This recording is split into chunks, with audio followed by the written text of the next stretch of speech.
focusing on theme five, supporting fishers, farmers, and other food producers, as well as food processors and distributors. Um, I think I'm pretty sure everybody here today has participated before in a community advisory board meeting. If you are new to the group, and for previous folks as well too, please feel free to introduce yourself in the chat. Um, that way we save a little bit of time and can get right into it. Um, what we'll do today, and I'm just going to share my other screen. So let me stop this and then I will share meeting here. So what we're going to do today is go over the indicators in the Carrot tool. There are many of them, roughly about 24. Probably won't get through them all today, but we're going to get as far as we can. And we're going to take it one by one. So as we read off the first one, you guys will be talking and sharing your thoughts and ideas and suggestions, and I'll be taking notes on the screen so that we can all say what's being said.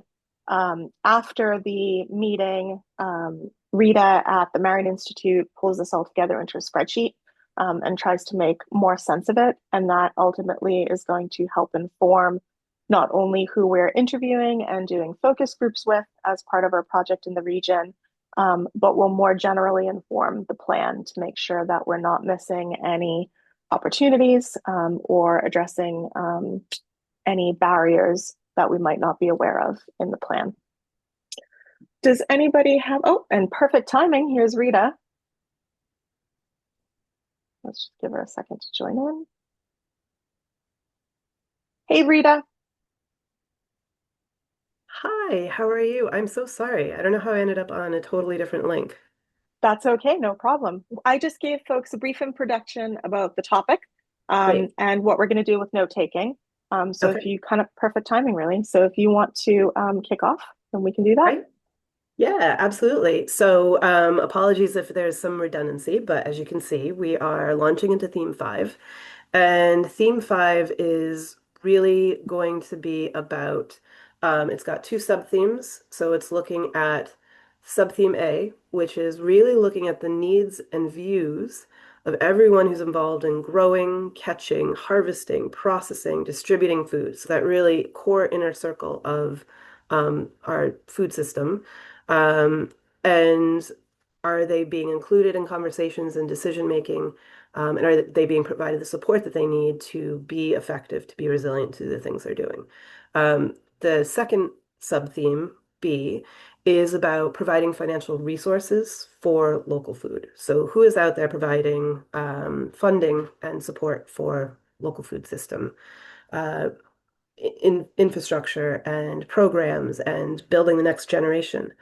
Um, let's see. I guess the only other thing I would say is typical introductions, if everyone can, because we won't do formal introductions going around the room, if everyone can change their Zoom names to first last name and an organization if you're with one. So Joanne's is already done.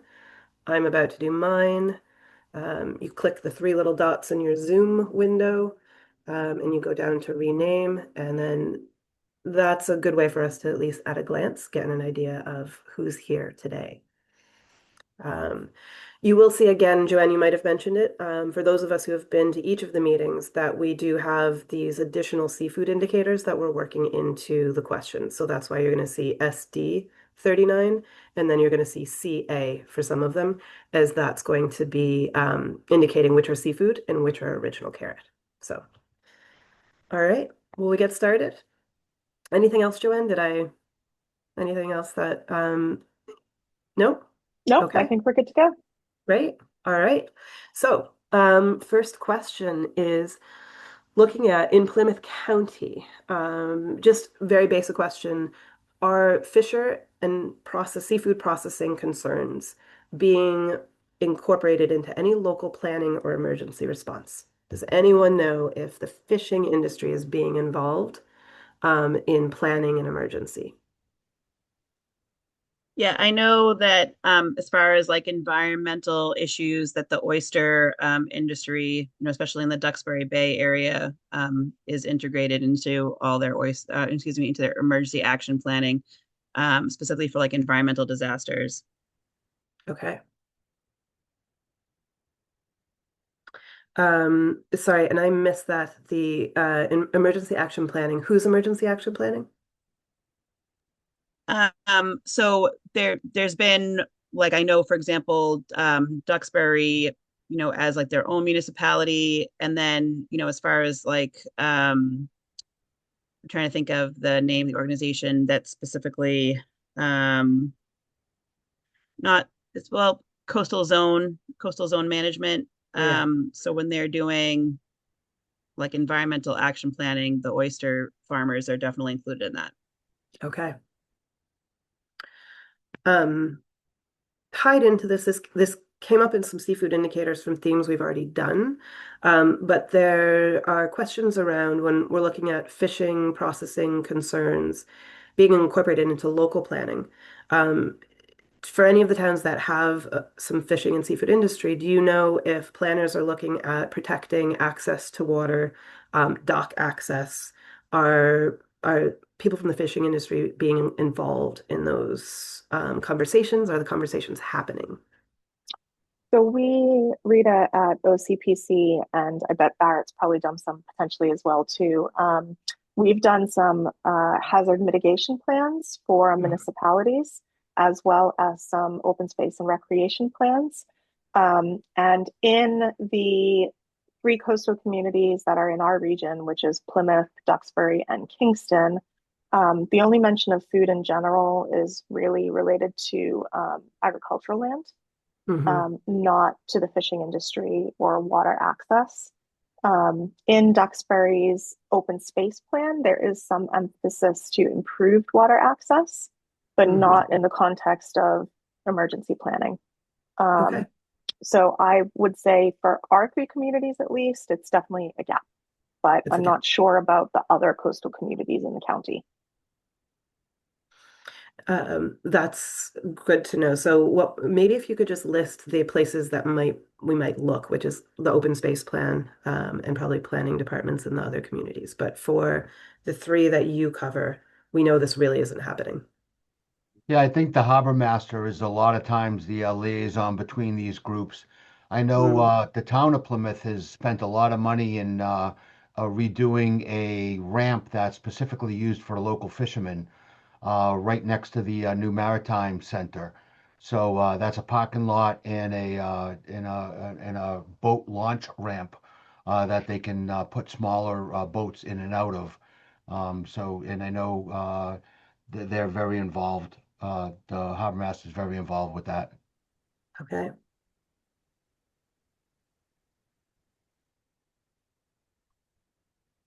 All right. Um, well, we skip to the next one, Joanne. Okay. And so we are launching right into, do we have anyone, I know, Meg, you've got some information. Do we have any fishing specific people in the room? Fishing seafood specific? If we don't, we might be pretty light on these resources, which is fine. We might be light on them anyways because some of these things aren't happening. A lot of these seafood indicators are coming directly from the Massachusetts Local Food Action Plan, which still need to be acted on. So, Meg, yes. Well, I was going to mention, I'm on the board for CMAP too, and CMAP, we are trying to make more inroads like with the fishing community and shellfish. So I can try to see if there's anybody who would specifically speak to that, like on their staff. Hmm.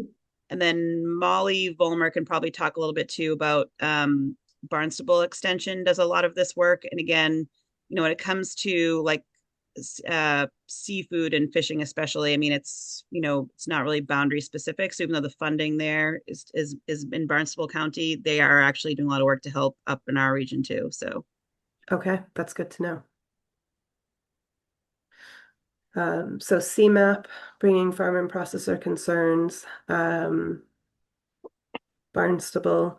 Again, what we've noticed, and I just jumped off a call with Nantucket and had the vineyard last week, is that Food isn't mentioned in any of the emergency plans there either. So it's kind of, again, cutting edge here. So we may not have any resources. Molly, did you want to put in any names for Barnstable County specifically of who they could reach out to? Um, for Barnstable County Cooperative Extension, I would say one of the, if you need a name, Rachel Hutchinson is probably the best one to contact. Someone else that you guys work with over at Marion is Keith Wilda. Mm-hmm. So he'd probably be a great guy to connect with. Yep. Who's he from? He I don't know what his like specific like attachment is now. He has worked running some of like the seafood plants like locally. He Okay. himself does aquaculture. He's acted as a consultant for some other organizations. He was working on the Meatworks project there for a while as well. So he stepped in there kind of as a consultant, having experience managing like large scale plants. So but he's on the Frogfoot advisory, right, Rita? Or I know Yes. he's tied in with you guys, so you have Yeah. his contact info. You're right. He's a great general all-around resource here to see, where farmer and processor concerns are coming in. Any farmers that pop out to anyone who are making themselves available to policy advocacy? I know CMAP does a lot of work. I know there's two farmers kind of in Bristol County, New Bedford area who are very active, but are there any farms that anyone feels are kind of stepping up and getting involved? I think there are a couple that I'm aware of. Easton's Langwater Farm is Hmm. pretty active as a business and involved in lots of community planning initiatives. They always kind of share their voice Hmm. if it's a master plan or whatever else kind of plan is being developed.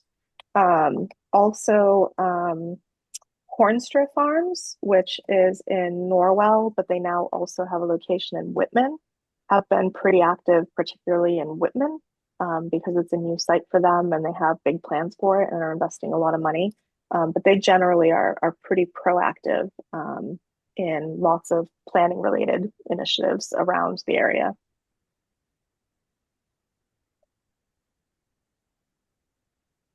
Yeah, and Hornstra gets a lot of support from Wildlands Mhm. Trust as well too. So And I will probably add, Cassandra, I'm going to put you on the spot, but the farm that's in Cohasset that I can't remember the name of right now, also Holly pretty Hill. active in your planning stuff. Holly Hill. Yeah, I was just going to say that Holly Hill Farm has been very active, particularly in the past couple years, with planning efforts. Sandra, is Holly Hill like a farm to food relief or a community farm? Or is that a different one that I'm thinking of?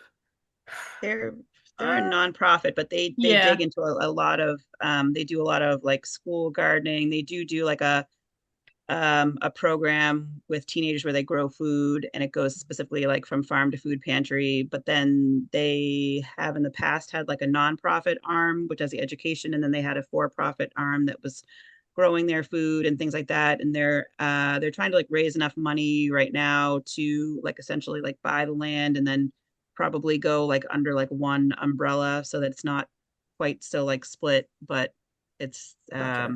they're a great community resource. Yeah, I think I'd yes. heard of them through another avenue. And I'd say we should highlight them in a few of the other themes that we had because I don't think they came up, but I sound like a bit of a powerhouse farm in the area. Cranberry Cranberry Growers Growers Association. Mhm. Association, cooperative slash cooperative, also very active in our region. Yeah, yeah. All right. We'll keep going. And again, as always, once we've asked the questions, if you notice anyone being involved or having a strong voice, always send us an email, let us know. Uh, all right, we're going to have this for both fishers and also farmers. And the question is Plymouth County directing any resources to train aspiring BIPOC fishers and aquaculture entrepreneurs? and generally directing resources to people who might be in underserved communities for fishing and aquaculture. Any programs? Nope. Seeing some head shaking. Okay, we move to the next one, which I believe You would be might, I, oh. I just want to mention maybe the sheriff's program. Not Mm, quite this, but kind of related. Yeah. yeah, yep. I think yeah, and we can always float it to Karen Berry as well and see if she feels it's a good fit, a good resource. Hmm. Um, the carrot gets at this question in a couple different ways and different themes, and looking at, are we training the next generation of farmers and fishers? Are we providing opportunities to equitable opportunities across the spectrum to people who might not otherwise have access to land, to boats? Um, and so we'll see this come up a couple different times, but it's really like, do people have the capacity to become the next generation of fishers and farmers? And how equitable is that capacity? So, Does the sheriff's uh, department have the hydroponics program too? yeah, I think that'll go Yeah. into the Yeah, next one. Yeah, yeah, they've yeah, had trainings. I know that. yeah. Yeah. So this is looking at, again, those underserved farmers, historically marginalized, BIPOC farmers, and food producers. Yeah. So, It's yeah. for the SNEACS conference, we're working with Pocasset, Pokanoet Land Trust. So those guys have been really helpful. Um, Can you share? I can take a stab at it, but what SNEAX stands for anyone who might not know? yeah, it's Southeast New England Agriculture Conference and Trade Show. So we used to have a specific like CMAP conference that worked with farmers in our area, and then over the past couple of years, it like morphed into bringing a lot more organizations like under the umbrella. So now it's like SNEACS is the name of it. If you go to SENEACTS,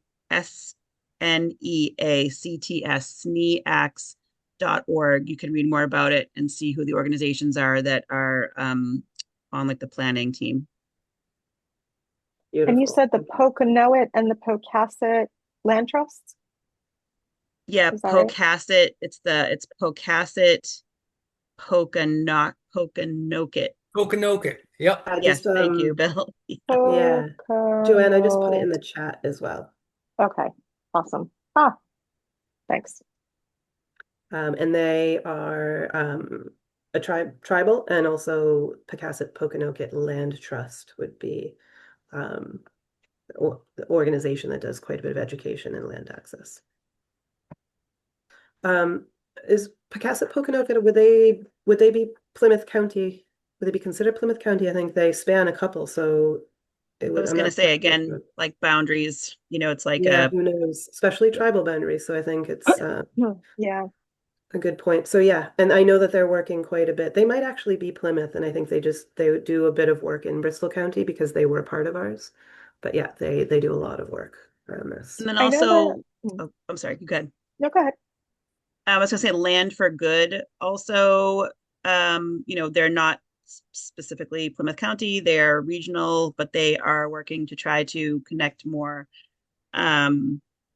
I mean, not specifically BIPOC farmers, although that is on like their radar, but they're trying to do more to connect people, new farmers to farmland and make it a little more Mhm. equitable. So, and Has anyone heard of? yeah, Oh, go ahead, Nick. I was gonna say D. Levanti is the person who works in our region for them. Perfect. Thank D you. is in DE, DEE, yep. and then Levanti, LAVANTE. Yeah. TI, Levanti, TI. yep, Oh, with an I. Okay. yep. And I was just going to mention the Herring Pond tribe in Plymouth. I know that they did have some food growing initiatives as part of their tribal education and outreach to youth, but I'm not sure about the status of that. Yeah, and they're in the midst of putting together a master plan, right, Joanne? Yes. So there's an opportunity to really address the issue in the master plan construction. I know Melissa's interested in all of that. Mhm. Has anyone heard of an organization called New England Farmers of Color? I don't know if how active they've been in Southeastern Mass, but I know that they are around in the general region.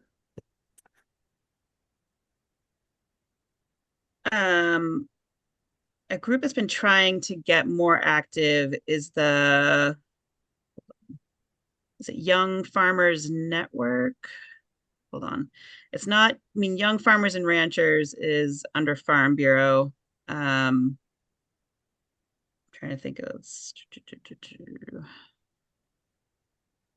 Young Farmers Network, I think. Is it Young Farmers Network? I think so. Because they've been hooking up with like CMAP to try to do more stuff like locally. National Young Farmers Coalition. So they just did like a whole workshop series in partnership with CMAP last spring and fall. And then American Farmland Trust, they're in some capacity in our neighborhood.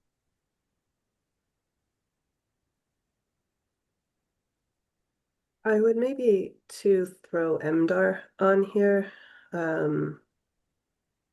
They are definitely providing resources to new farmers, food producers, and again, looking at equity as they do that.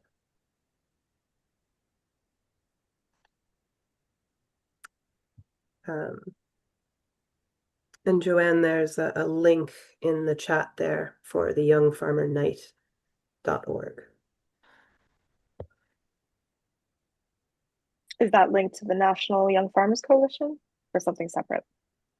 I'm going to revert to Dan, who threw it in there. If you can add. Yeah, that is the Young Farmers Network, and they are linked to that organization. Great. Cool. Thank you. Oops.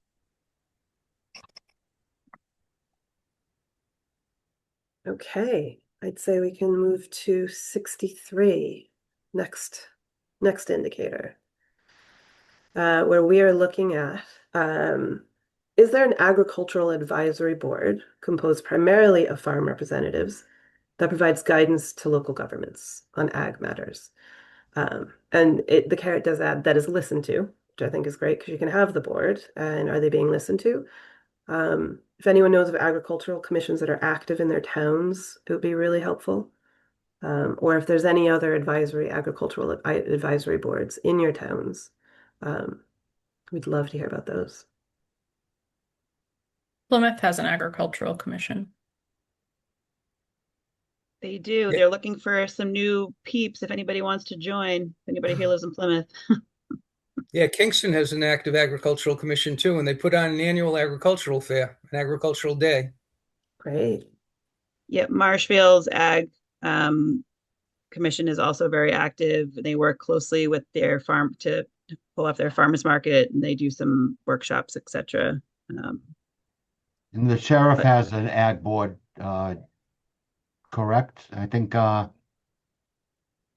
yeah, Molly's saying yes. So they have their own separate ag board. Okay. Carver has an ag com also.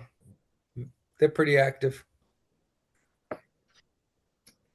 Beyond sort of the events or the work that these boards are doing with farmers markets, workshops, are they providing guidance to their towns, contributing to the sort of the government aspect, if anyone knows? I know we might not know that, but. So beyond the town, beyond the town, I mean, we have the Plymouth County Farm Bureau connected to Mass Farm Bureau. Yeah. They have 2 annual well-attended events with other local and state-based legislators. Great. A shot at how many people are on the Plymouth County Farm Bureau, Molly? Do you know? Or in it? Pretty big. I mean, at their March event is probably around 100 people, and then that's not everybody who's in the County Farm Bureau is at that event. Yeah. But we can track that down if you want like a more specific number.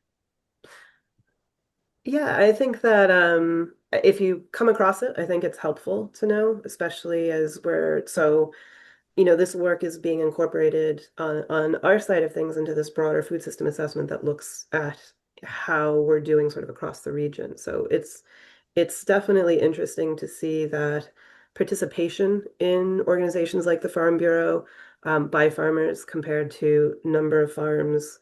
And then, how active is the Plymouth County Farm Bureau versus the Bristol County Farm Bureau?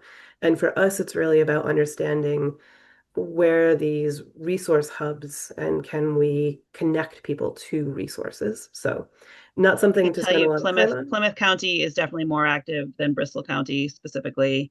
Okay. But I'd also say too that the Farm Bureau members, there's people that are not just farmers. It's a lot of like ag adjacent people too. So like I say, like the matchup isn't always there. Oh, look, I just texted Karen Schwabe and she's calling me right back. So hold on for a second. Yeah.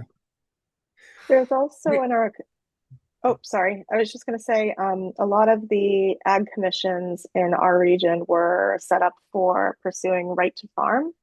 And Mhm. once right to farm was passed, some of them kind of didn't really know what to do with themselves at that point. So Mhm. we saw a lot of fizzling out historically, I've been told, mostly by Bill, that a lot of that was happening.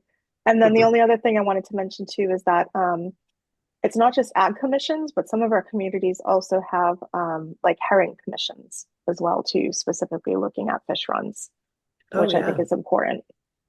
Yeah.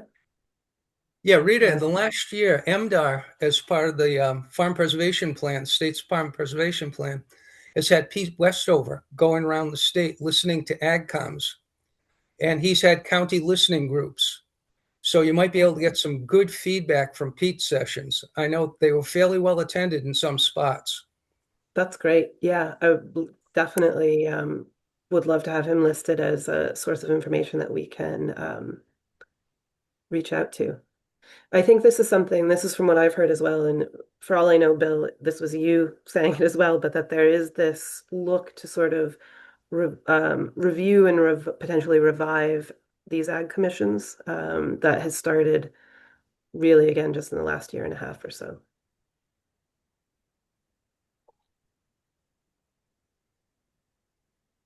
And if you could put Pete Westover in there, Joanne, that would be great. Connected to something? The line above the State Ag Commission Ah, outreach. gotcha. Yeah, the MDR listening sessions, Joanne, for the Farm Preservation Plan. Yeah, So I think I might have sent those on to Barrett. I think a link to those recently, but I'll forward. Catherine Otto might be able to help you with that too. Get you some of that Yeah, because I think information. those are still active and they're planning more. So Yeah, they Mhm. are. Yep. yeah.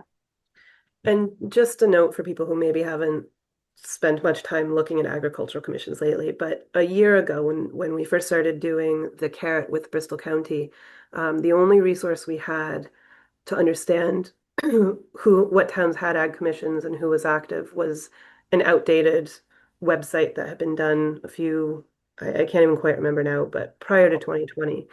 And there wasn't really a good understanding of which towns had AgComs and then which were active. So it's very much been an on the ground looking for information, looking for people to comment on their own town if they know about it.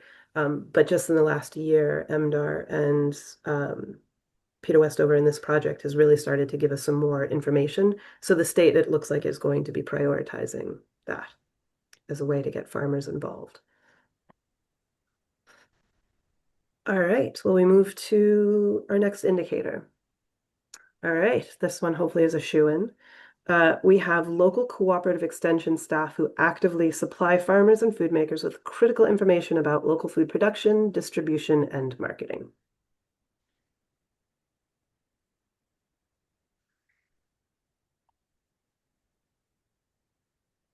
Any takers on that one? I'm going to say yes to at least half of that. I think Plymouth County Extension seems to be doing a lot more than they actually have bodies for. Right. Mm. Meg is she's on a, she just, Oh, she's talking to Karen. Yeah. But I mean, myself and Meg do this every day. Mhm. Mhm. Um, food makers, maybe not, maybe probably so much on the marketing, but definitely about more about production and distribution. The marketing piece, I wouldn't say that we do that directly for farmers and food makers. We certainly help communicate all information about, opportunities. I just don't think we do any marketing directly. Does that make sense? Mhm. Or is there a better way to state that? No, that's great. No, understanding what you do and marketing, may not be a part of it at all. Would that be sort of fall under CMAPs? Yes, A little bit. CMAP would definitely be more of that, and especially their Buy Fresh, Buy Local program is, where they really do promotion, Hmm. anything for farmers or agricultural producers. And anything in particular that you would want to add in terms of details around the work that you do with the information to farmers and food makers? Is it sort of technical assistance? Um, when you say information about distribution, is there a specific program or is it more like one-to-one? If someone's looking for something, you're giving them sort of very specific information. Yeah, at this point, it's more one-on-one folks who reach out to us for some sort of guidance or advice. We try to make an introduction with the, correct group or other organization that they might be looking for. We offer,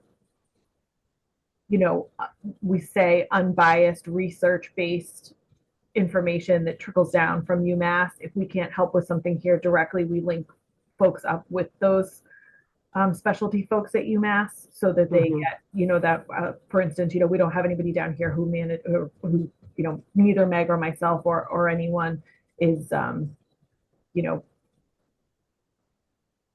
versed in like crop specific, like, details. So there's fruit grower specialists up there, vegetable grower specialists. So if it's something that's not more a generic problem, we can get them those specific help through the university. Cool. Meg does a lot with like surveying farms for, she can do basic things on wetland guidance and, how the layout of a farm or a field is set up for one type of use or another. But we have Blake as well, who can do some insect identification, but again, he can be somewhat limited on specifically what the crop might be and what that insect does, to a whole, to that particular environment on a large scale. Mhm. It's more, we deal with, more homeowners on that kind of a level, some municipalities that might reach out, a lot of garden groups.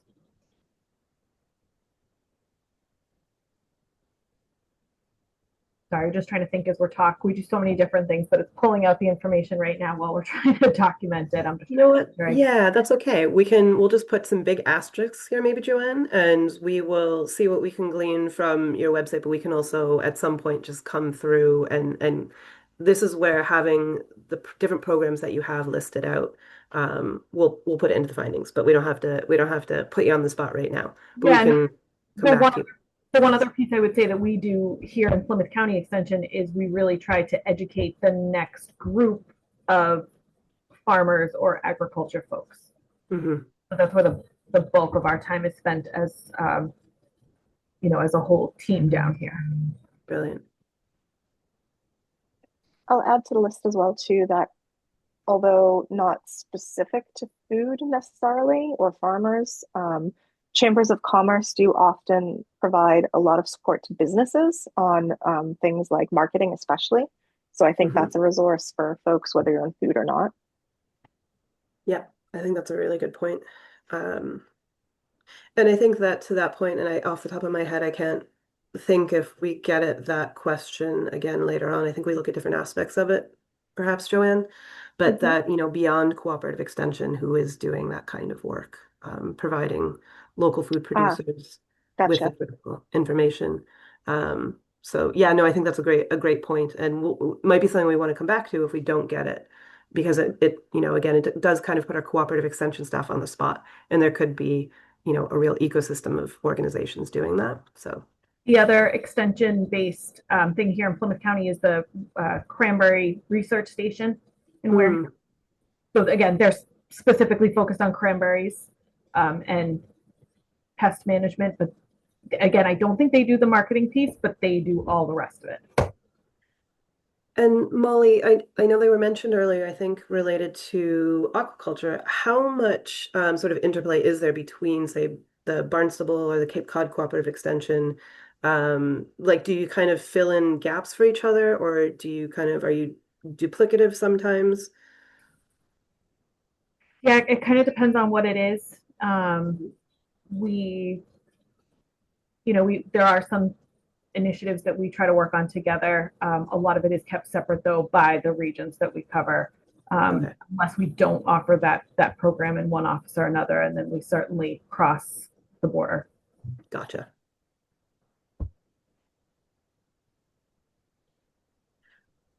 So if there are farmers that are in Barnstable County that wanted information, can you support them? If it's something that the Barnstable County office doesn't offer, but Okay. if they have a specialist in that regard, like they don't have anyone who works closely with livestock, so that might be something that Meg and I could offer some Gotcha. information on, but Yeah. they have a lot more staff than we do, so generally we don't have a lot of folks reaching out this way. Gotcha. Thank you. All right, Joanne, we go on to the next one. Okay. In Plymouth County, is there any structured mentoring for new seafood businesses?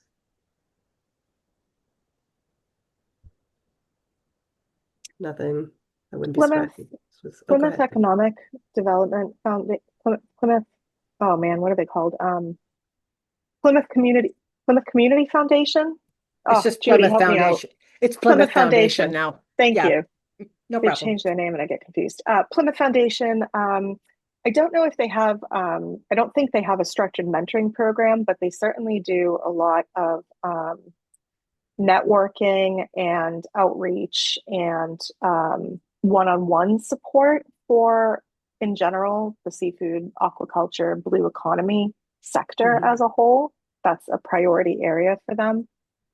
Judy, I don't know if you know any more about specifics on how he's doing that there now. So he and I actually have a call tomorrow. Sorry. Great. So Judy will so be I able can to tell kind us of, all. yeah, I can follow up. He's going on vacation, so I'm going to talk to him tomorrow.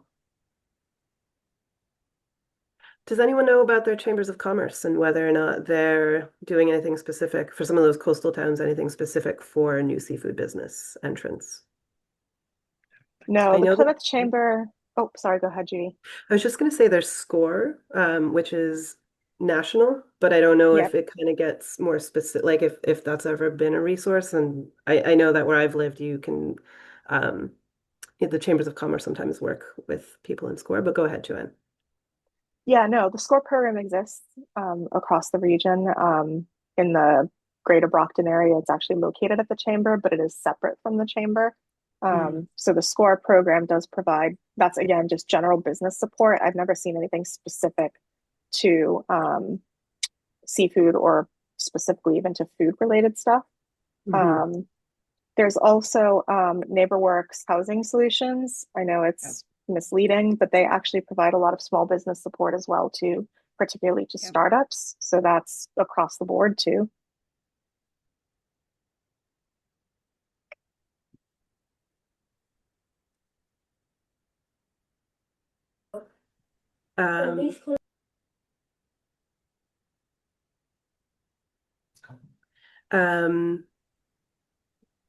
New seafood business entrance. Yeah, and again, just putting it on people's radar. If your chambers of commerce, if you hear of anyone doing anything, let us know.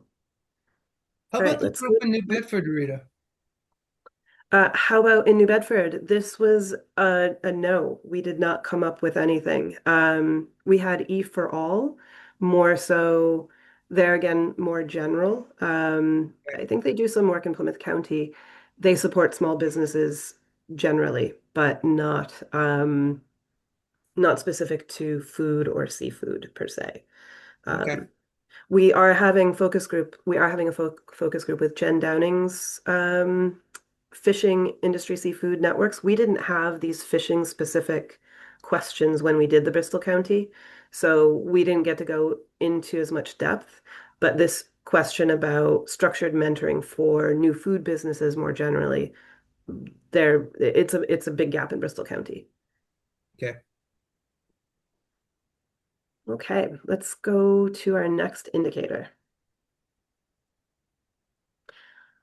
All right, this is now, well, you see fishing and seafood again, but this is that more broad question too, around food processing, and any local industry representatives, current or retired, who are providing formal mentorship. Has anyone heard of anything going on like that? The chambers of commerce definitely do a lot of mentorship, whether it's formal or informal. Again, not specific to a certain kind of business, but just in general. Hmm.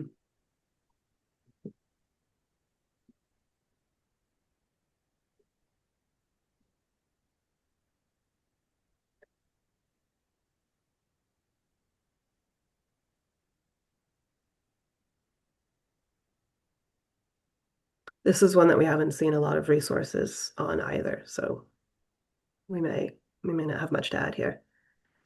We'll move to the next indicator. If anyone thinks of anything, we can always go back. All right. So in Plymouth County, are there any food business accelerators, food technology programs, providing support for retail development, any support specifically for startup and small food processing businesses, incubator kitchens? A good one that would be close that is, I'm going to guess, is used possibly by some of the Plymouth County food producers would be Commonwealth Kitchen in Dorchester. I don't know if anyone's heard of them, but they would be doing some of this kind of work, in case anyone's heard of them. Yeah, I've heard of people going to Commonwealth. People also travel down to Hope in Maine, down Rhode Island. There's a shared kitchen out of Kingston, Peggy's. There's a shared kitchen out of Dartmouth Grange. Are those shared kitchens, are they anyone can have a business and you rent space? Yes. Do they provide any of the kind of add-on services that maybe like an incubator kitchen would do, or is it really No. it's kitchen rental? Yep. Just to jump in, Hope in Maine does have a program. It's a service that they provide to help small makers develop a business from the start. Hmm. I think Yeah. it's fairly new. Yep. And it's Also- pricey from what I've heard. I just wanted to add Mass Farm to School. They do a lot of work with those kitchens as well. They would probably be a good resource. Okay. That is good to know.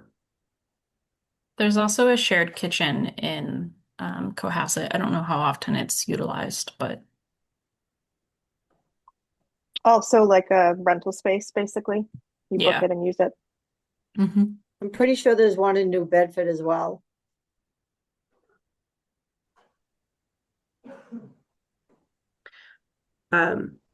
This is a late ad, but during introductions, I forgot. I was going to ask everyone my favorite question to know and ask you to put it in the chat. Are there any Plymouth County small local producers that you can't do without? I do like just finding out about new local food products, but just wondering how much everyone is attached to and knows about sort of some of your small local producers. So that I would just share that now in case you have a favorite ketchup or a favorite farmer or a favorite salsa. Because these are the people that we're really talking about in this particular space is their support. Island Creek Oysters is a great one. They've really managed to kind of figure out the whole supply chain. But it is that support for retail product development. and small food businesses. So if anyone has a favorite local food product they want to add, producer in the chat, would love to know about them. Because they're probably using these shared kitchens. I think that's what I'm getting at too.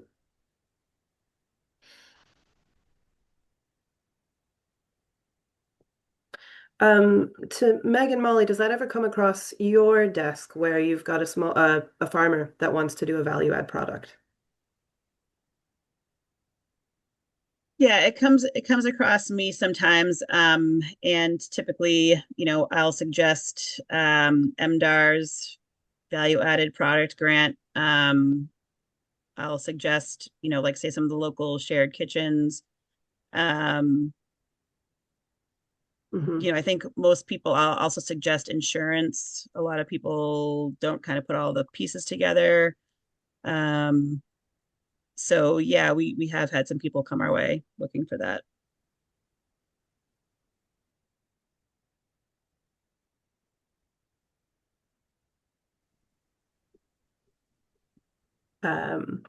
Brilliant. All right.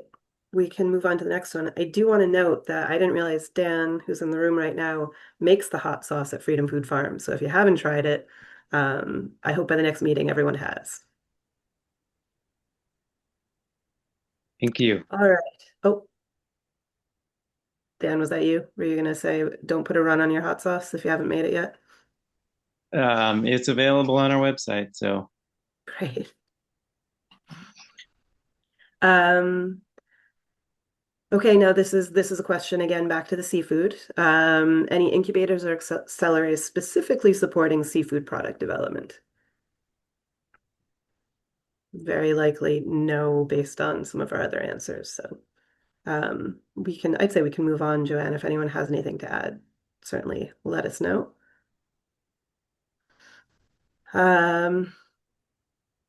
All right, so this is going now into kind of the purchasing. Are nonprofits and public agencies sourcing seafood for food insecure families?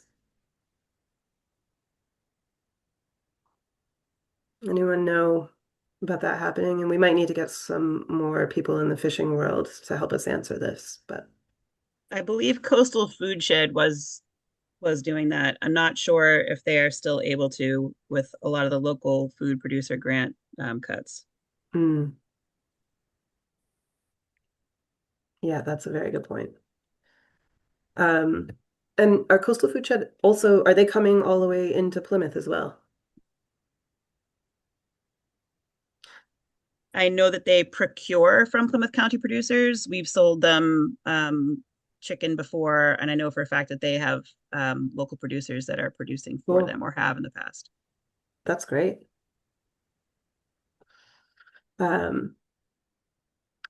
Anyone else know? So one thing that we heard about in Barnstable County is that there's an organization called Family Table Collaborative.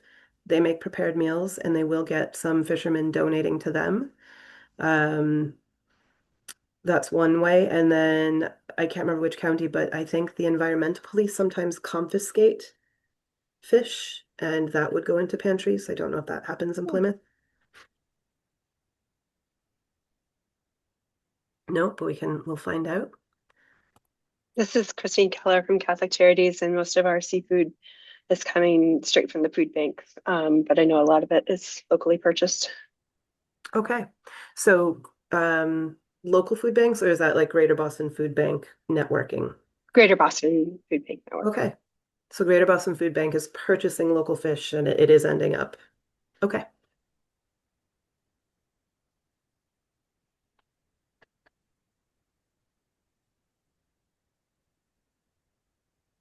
All right. I'd say let's move to our next indicator. So this is now the mirror question around fresh produce.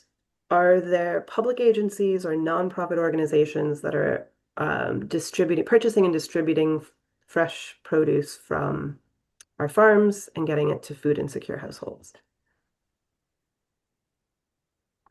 Actually, a lot of schools do. A lot, so the big drive in most schools now is farm to school. So we've got farm to school purchasing. Yep. And they have fresh produce purchasing through the state also, where a lot of schools will offer fruit every day to all the students in the classroom.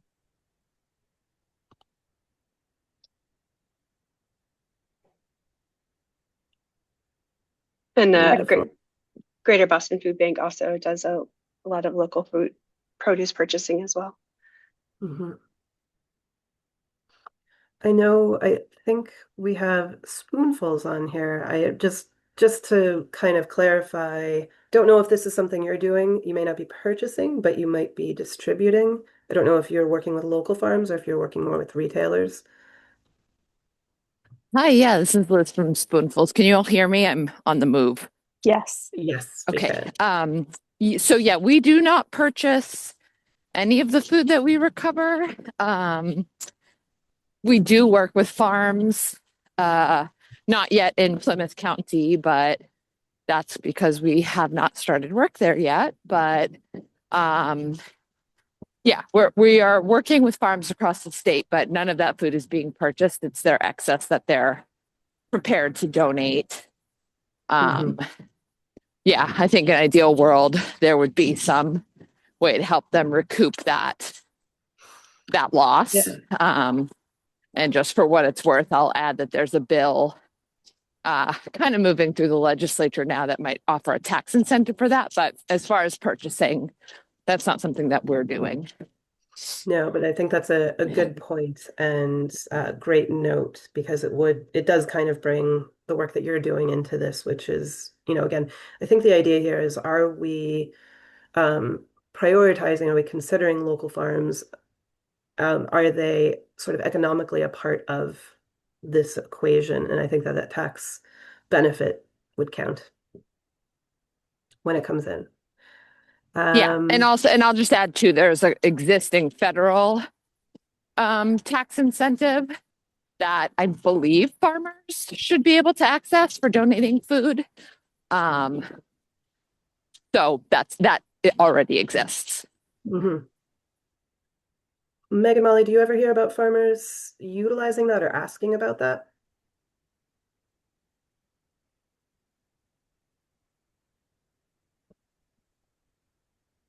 No. To be honest, the thing that we hear most from small scale farmers is that they are constantly like asked for like food donations and food acts, food to be donated. And, they would like to set up like long-term relationships where they're actually getting paid for food.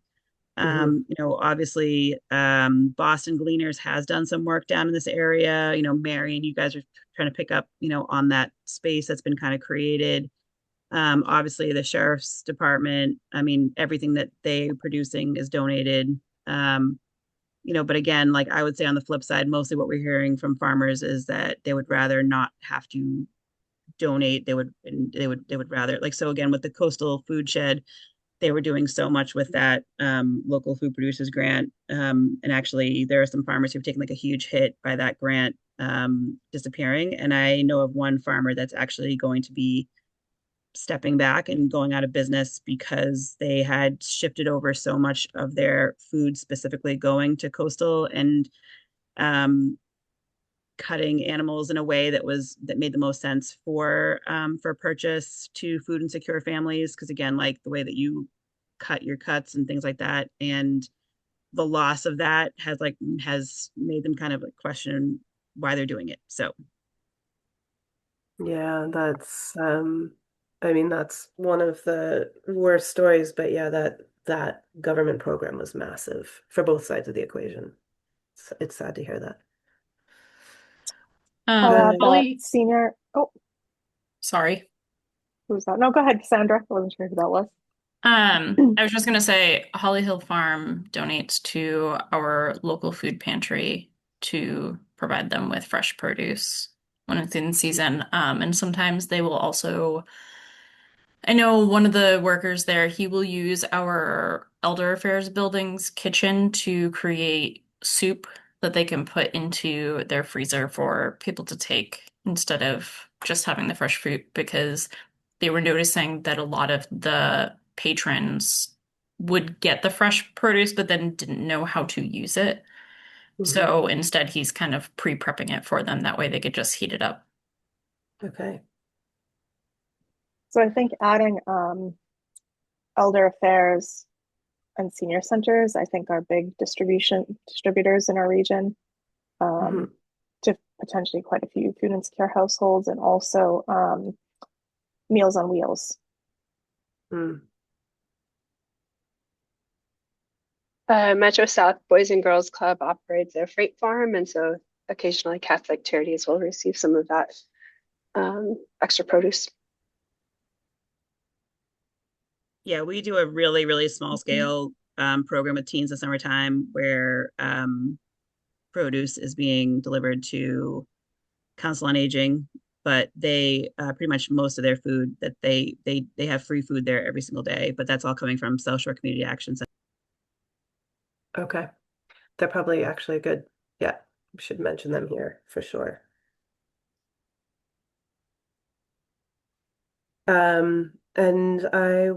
So the sheriff's farm, that project, that would be sort of, it's the South Shore Community Action Council that's providing the distribution for their food.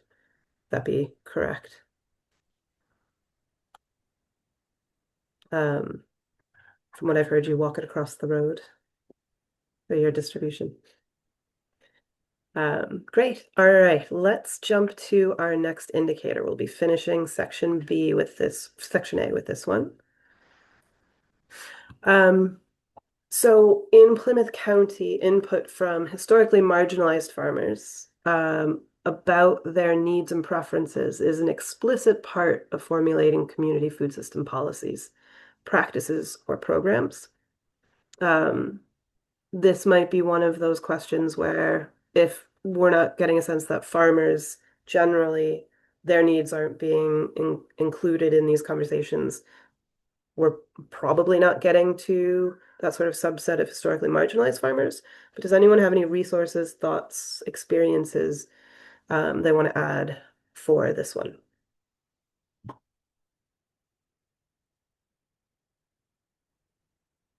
And I would imagine that CMAP is probably the best resource related to this indicator for the area.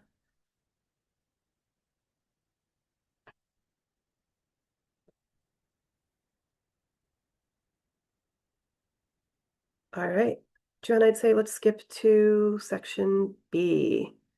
So section B, now we're getting into the finances. It's going to be a little bit banking, funding related, so a little bit of a switch. But basically, do our food producers have access to the funds that they need for starting a business, growing a business? So 69, are there grant programs or low interest loan funds that provide affordable capital to beginning agricultural or food enterprises? Yep. So we've had a number of Plymouth County farmers receive the FSIG grant from MDAR, which that's Food Security Infrastructure Grant. So I know Hornster just got it this year. Elliott Farm in Lakeville, they got some money from that this year. They've gotten money from it in the past. Langwater Farm in Easton's gotten money from that. That grant, like I've heard rumblings that may be cut due to just overall funding cuts. MDAR does have other grant programs. They have kind of like a pretty good suite of different programs, but not everybody qualifies for, again, they have a value added, they have some APR improvement funds. Obviously there's NRCS, which is like national level grants, that when farms are able to access the NRCS grants, they can be really game changing. The biggest problem is that in order to get an NRCS grant, you have to work with an NRCS planner. They're under the umbrella of USDA. USDA has experienced extensive cuts. So there is money to be accessed there, but I would say that most farmers that we talk to are extremely frustrated about even just getting into the queue of the system to access that money. Farm Credit East, we're pretty fortunate that Farm Credit East, their New England office is out of Middleborough. they're very active in Farm Bureau. They're very active at a lot of local stuff. So I do feel like, Farm Credit East does offer some creative financing to new farmers. And I do feel like people actually like make relationships with the people that work with Farm Credit East versus other people from other states that are, it's more of like a virtual relationship. So those are some of the biggest ones that I can think of. Mm-hmm. There's also like SARE grants, like SARE, like SARE, those guys. I mean, that's like more like kind of sustainability focused.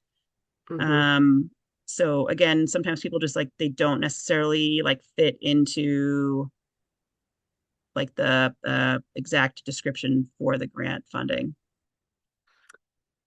Yeah, and that reminds me, I don't know if you know this one, Meg, but I think it's the New England Business Development. There's a fund that's New England based. Can't quite think of the name. But I believe they were giving funding to food enterprises. Thanks, Joanne. Who else is the Kendall Foundation?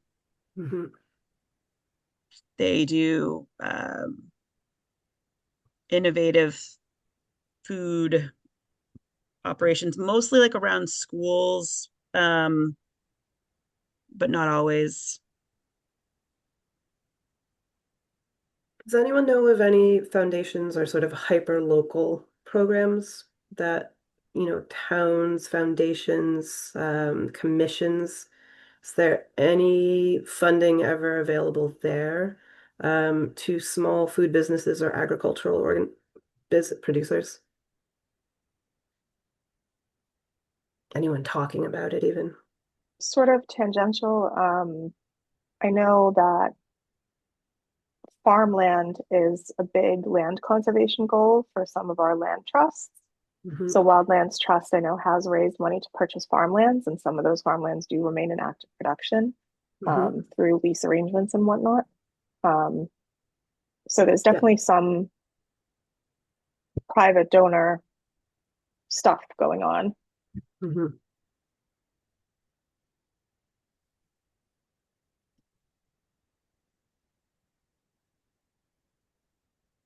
All right, let's move on to the next one.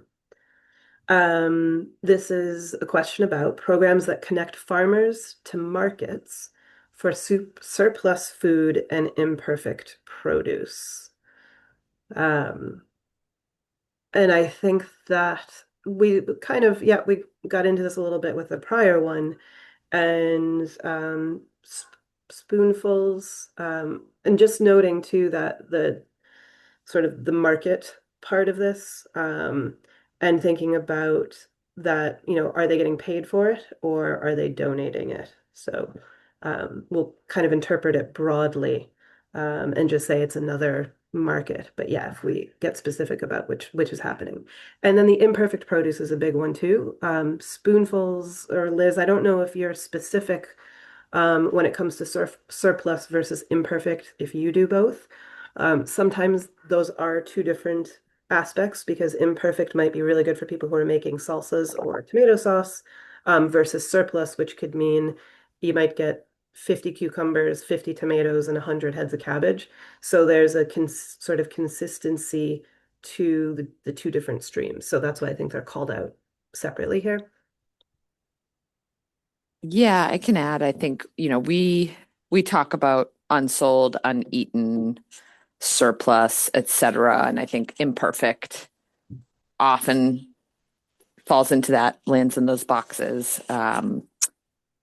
So I think we're like a both and in this regard. It's whatever is being made available to us for donation is what we will take. So much of it is because it's imperfect, but it's also at or near its date, or has the wrong label, the wrong branding on the package, or that kind of stuff. So a both and for surplus versus imperfect from us. Great, thank you. Any other takers on this one? It's not, it's off the beaten path, but I have also worked with places that don't want to donate food waste to like pig farmers and to other farmers that can feed it out versus it ending up in land. Yeah. Oh, that's great. Yeah, that's perfect. Another question too about sort of South Shore Community Action Council, and whether or not they act as a bit of a hub for some of this, because this is also just looking at, this is more donation side, but a farmer would say, I have this surplus or I have this imperfect. Who are they calling to get? Do they just have one-on-one relationships, or is there an organization that acts as that? I know who to call if I have surplus or imperfect, and I may not get paid for it, but at least I know they'll get it to organizations. I don't know if that's something South Shore does, but yeah, South Shore does that. They actually have it on their website. It's like pretty clearly marked. I mean, I know some people who are on like a larger scale who just work directly with Greater Boston. But South Shore does even advertise that service that they'll come and like pick it up as well. Okay, great. Okay, we'll move on to 71. This is looking at investment in BIPOC owned and operated farms or food businesses through direct grants or low interest loans. So again, this is looking at that subset of farmers who typically might not have access to funding. Any additional resources to add here or distinct resources?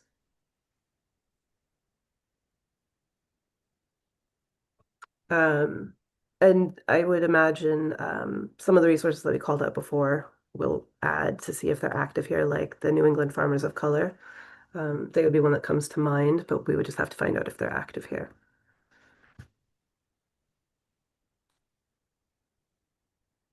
Okay, let's go to 72.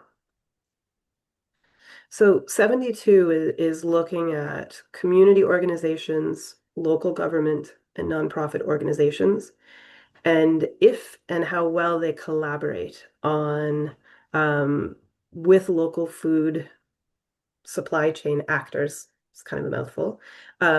Collaborate on funding, grant funding, federal funding, state funding for local projects. So are there organizations that are collaborating with local food businesses, producers, farmers, to access funding? Definitely in Plymouth, through largely the Plymouth Foundation. They're doing a lot of that. Also, the Open Space Committee in Duxbury does a bit of this as well. One or two instances there of like O'Neill Farm and making that all happen. Yeah, I would say the sheriff collaborates with grants and the local businesses. Yeah, I mean, we do that here at Plymouth County Extension. So for example, like the FSIG grants, like that Hornster's received, like we helped him write them. It went through CMAP's staffing as well before it was submitted. So Wildlands Trust does a lot of it too.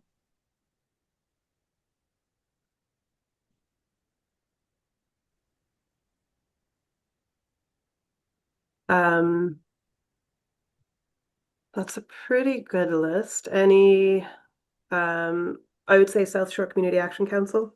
And would you put OCPC in there, Joanne?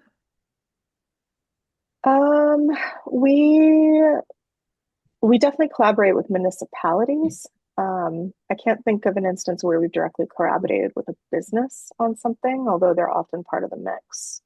So sort of. Gotcha. Plymouth County Commissioners do give a grant, annual stipend to SSEAC for children's backpack programs.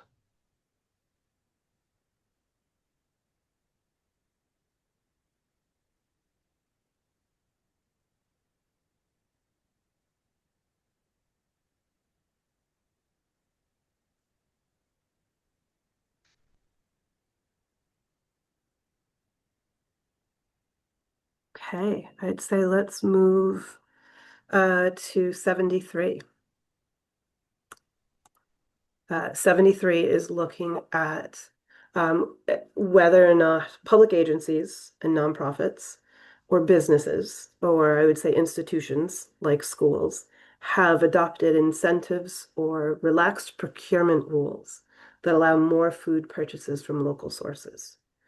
So um, this often applies to seafood for sure because of some of the rules and HACCP rules and even lettuce greens.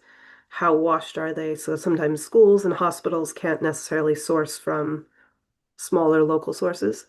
So wondering if anyone's heard of any local organizations who have worked on some of these regulations to be able to buy from local producers.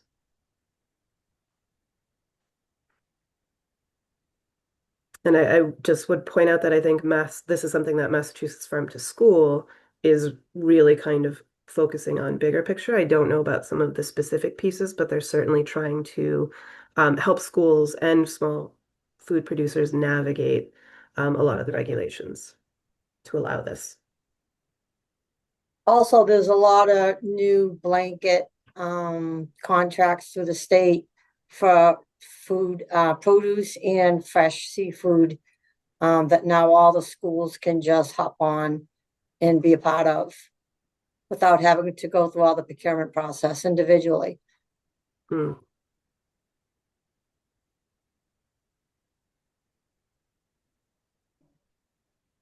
All right. Just kind of making a note here again, there might not be a lot of resources on this one, but this is a big pain point for local food and institutional purchasing. So just putting it on people's radars. All right, let's go to the next question.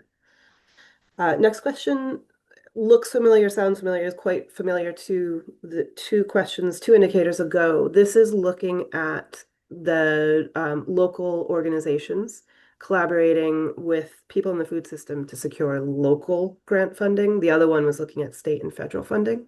So that would be, are they collaborating on some of those MDAR grants? I think Plymouth Foundation, we listed on the other one too. They might go in again here. Organizations, again, that might be providing grants to food supply chain organizations. I don't know that we have anything more to add from the prior one. Oh, NeighborWorks. Anything else to add to this one? No takers? All right. We will keep moving. 75. So 75 is looking at who in Plymouth County is helping. They may not be, the other questions we're asking about, are you collaborating on grants and funding? This is looking at what organizations are supporting BIPOC-owned, historically marginalized, new farm foods and food businesses, who's helping them identify funding opportunities or might be providing technical assistance in writing these grants. Again, CMAP. Yep, CMAP. I would throw in there again, Joanne, it just came to me actually as OEEA, the Courtney Rocha, and their programs are increasingly providing support for maybe not so much BIPOC don't operate, so maybe we put in there, but they're kind of like an asterisk resource because they are supporting people in grant writing. Who? That's the office of it. Do you know Courtney Rocha, the MVP coordinator? Yeah, they help with grant writing? They are what I would asterisk them in compared to other organizations that I'm seeing is they're really trying to make their grants accessible. Oh, I see what you mean. Yeah, they're really recognizing that the way most grant applications have to be done, it can be very exclusive for people and organizations that don't have a lot of resources to write them. So I would just say that that's not a direct answer to this, I suppose, but just want to note that they're doing a lot of work and leadership around that. Mm-hmm. Okay, let's move to 76. Are there any community development financial institutions in Plymouth County, CDFIs?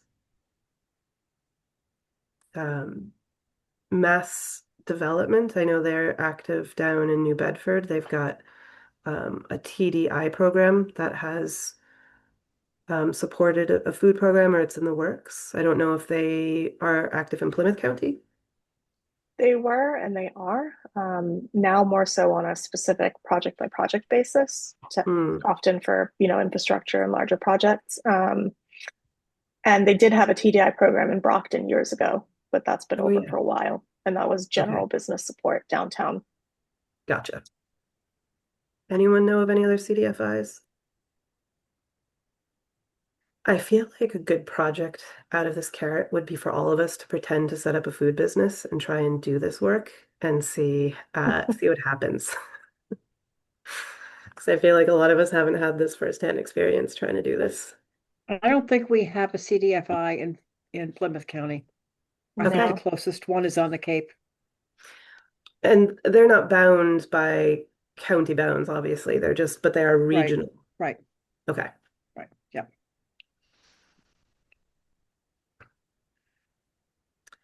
All right. Let's move to the next one here.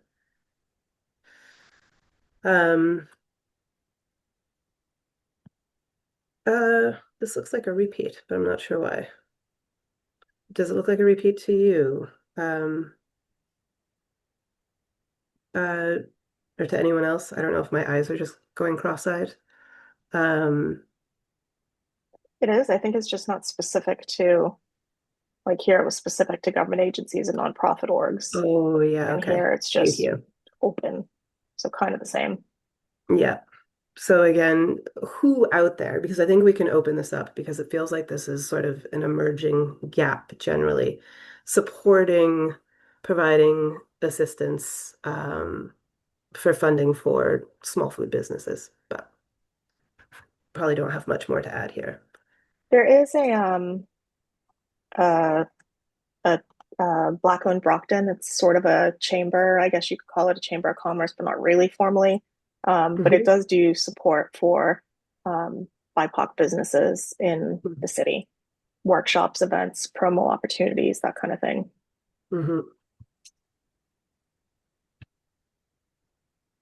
It's a good add. And there could be, again, definitely some more resources that are out there. So particularly from towns and cities that aren't in this meeting right now. So just asking everyone to kind of keep their ears out. Funding opportunities. All right, let's move on to the next one. Okay, we might have covered this with our Farm Credit East to some extent. This gets more specific. We've got lending institutions, private agricultural lending institutions that are supporting lending to BIPOC owned and operated farms and food businesses. So sounds like we've got the Farm Credit East.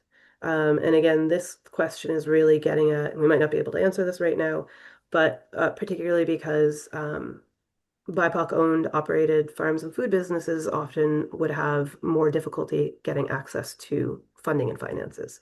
So it's a question we can ask the Farm Credit East. Do they have any specific programs? Is there any specific outreach? And again, any other activity around making sure that community members who don't typically have access to funding for food businesses, is there anyone helping connect the dots? I would also add too that there's always opportunities. We will keep kind of like a parking lot of resources. If you guys hear something somewhere else that feels like a good model, when we get towards the end, having resources from other places that could be modeled or discussed is always really helpful. So especially when we've got some pretty consistent gaps. All right. Let's see. I think we've got one more here. I think this is the last one. Last one. All right. And this is again back to our farm credit. Just generally, are they providing financial support more generally to local food producers and processors? So not just our farmers, but our other food related businesses in that processing piece. So this one probably feels like we're going to have to call up Farm Credit East to find out more.